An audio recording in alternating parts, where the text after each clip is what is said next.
Hello everyone. हाल ही में एक मामले की सुनवाई करते हुए इलाहाबाद हाई कोर्ट के द्वारा उत्तर प्रदेश के गैंगस्टर चार्ट नियम को दोषपूर्ण बताया गया। साथ ही ये भी कहा गया कि इस दोषपूर्ण चार्ट नियम के कारण दोषियों को यहाँ पे जमानत मिल जाती है, जो कि न्याय की हत्या है। इसको लेकर के कोर्ट के द्वारा कई अन्य टिप्पणियां भी यहाँ पर की गई हैं। आज हम इसी मामले को लेकर के डिस्कस करने जा रहे हैं कि गैंगस्टर चार्ट नियम क्या है, इसको लेकर के क्या प्रावधान किए गए हैं, कोर्ट के द्वारा यहाँ पे टिप्पणी क्यों की गई है और इसे न्याय की हत्या क्यों कहा गया है। तो चलिए पूरे मामले को यहाँ पे समझने का प्रयास करते हैं। सबसे पहले यहाँ पर अगर हम देखें, अपूर्ण और दोषपूर्ण गैंग चार्ट के कारण आरोपियों को आसानी से जमानत मिलना न्याय की हत्या है। ये इलाहाबाद हाईकोर्ट के द्वारा इस मामले की यहाँ पर सुनवाई करते हुए टिप्पणी की गई थी और इसलिए यहाँ पे समझना महत्वपूर्ण हो जाता है कि ये नियम क्या है और इसमें दोषपूर्ण क्या है। सबसे पहले हम देखते हैं इलाहाबाद हाईकोर्ट के द्वारा जो यहाँ पर टिप्पणी की गई है, उस टिप्पणी के पश्चात उत्तर प्रदेश सरकार ने यहाँ पर एक डिसीजन लिया, एक यहाँ पर निर्णय लिया है। उत्तर प्रदेश सरकार ने बताया है, देखिए उत्तर प्रदेश सरकार ने यहाँ पे इलाहाबाद उच्च न्यायालय को उत्तर प्रदेश के गैंगस्टर और असामाजिक क्रियाकलाप निवारण नियम 2021 का उल्लंघन करते हुए उचित औचित्य के बिना गैंग चार्ट को मंजूरी देने में लापरवाही के लिए अमरोहा के जिला मजिस्ट्रेट को स्थानांतरित कर दिया गया है। इसकी सूचना हाईकोर्ट को दी है। मामला यही का है, अमरोहा का, जहां पर जिला न्यायाधीश के द्वारा गैंगस्टर चार्ट को बनाने के बाद इसकी पुष्टि करने के दौरान उसको क्रॉस चेक नहीं किया गया था, जिसके कारण यहां पर इसके एक रिट लगाई गई इलाहाबाद हाई कोर्ट में और इसी मामले की सुनवाई करते हुए इस गैंगस्टर चार्ट को यहां पे दोषपूर्ण पाया गया, जिसके बाद यहां पर हाई कोर्ट ने फटकार लगाते हुए कई सारी टिप्पणियां फाइनली यहाँ पर उत्तर प्रदेश सरकार ने इस पर एक डिसीजन लिया और एक जो निर्णय लिया वो यहाँ पर उसको इलाहाबाद हाई कोर्ट को सूचित किया है। अब मामले के हम डिटेलिंग्स पर समझ जाते हैं।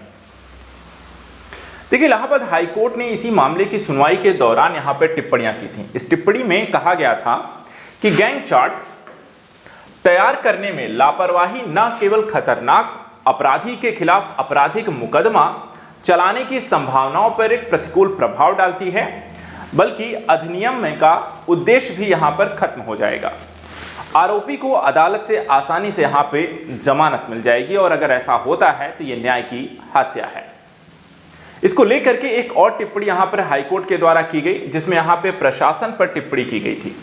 इस गैंग चार्ट को लेकर के जो लेखक यानी कि जिसके द्वारा इसे तैयार किया गया है, कथित ढिलाई के कारण और इसके बाद जिले के उच्च प्रशासनिक और पुलिस अधिकारियों के द्वारा आंख बंद करके खतरनाक आरोपी व्यक्ति कानून अदालत से यहाँ पे जमानत प्राप्त करने में सफल हो जाते हैं। यदि आप उन्हें लिस्ट में शामिल नहीं करते हैं या किसी गलत व्यक्ति को इसमें शामिल कर देते हैं तो दोनों ही स्थितियां दोषपूर्ण होती हैं और दोनों में ही यहाँ पे समस्याएं उठ खड़ी होती हैं।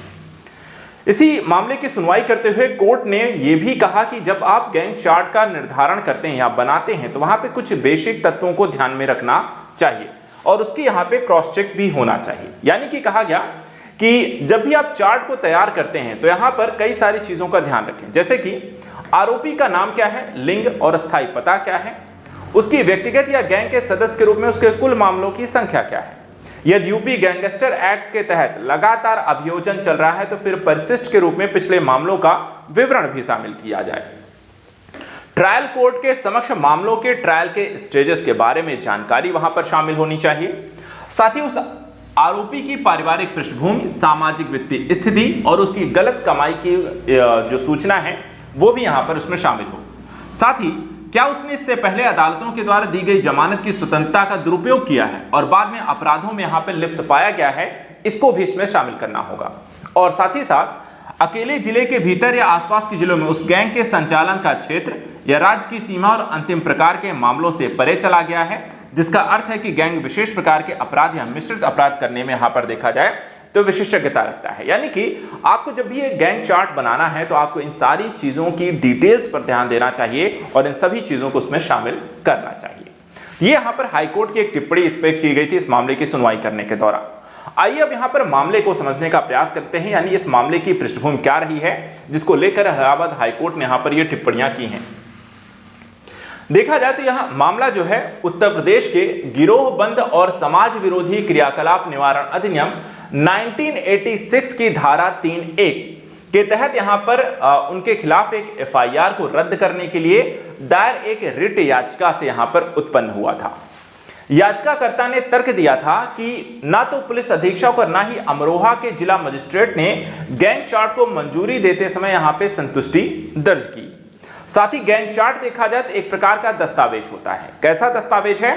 तो जिसमें उत्तर प्रदेश के गिरोहबंद और समाज विरोधी क्रियाकलाप निवारण अधिनियम 1986 के तहत संबंधित मामलों में जो भी अभियुक्त है उसके आपराधिक इतिहास और अन्य प्रासंगिक विवरणों की यहाँ पे एक जानकारी जो होता है उसके बारे में उल्लेख किया जाता है।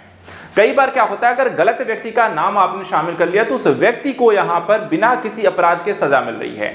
तो ऐसे भी मामले यहाँ पर देखने को मिले हैं और इसको लेकर के भी समस्याएं यहाँ पर होती हैं। इसके बाद अगर हम देखें तो जो मामला यहां पर पाया गया कोर्ट में, तो एक लापरवाही का मामला देखने को मिला।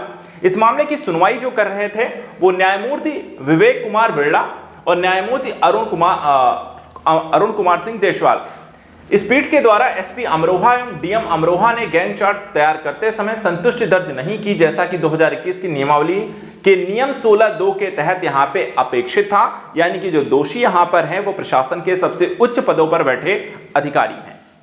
इलाहाबाद उच्च न्यायालय ने कहा कि जिला मजिस्ट्रेट की कार्यवाही 2021 के नियमों और सन्नी मिश्रा बनाम उत्तर प्रदेश राज्य के मामले में उच्च न्यायालय के द्वारा निर्धारित दिशा निर्देशों दोनों के विपरीत यहां पर पाई गई है और इसलिए यहां पर कार्यवाही भी यहां पर होनी चाहिए और उचित तरीके से होनी चाहिए।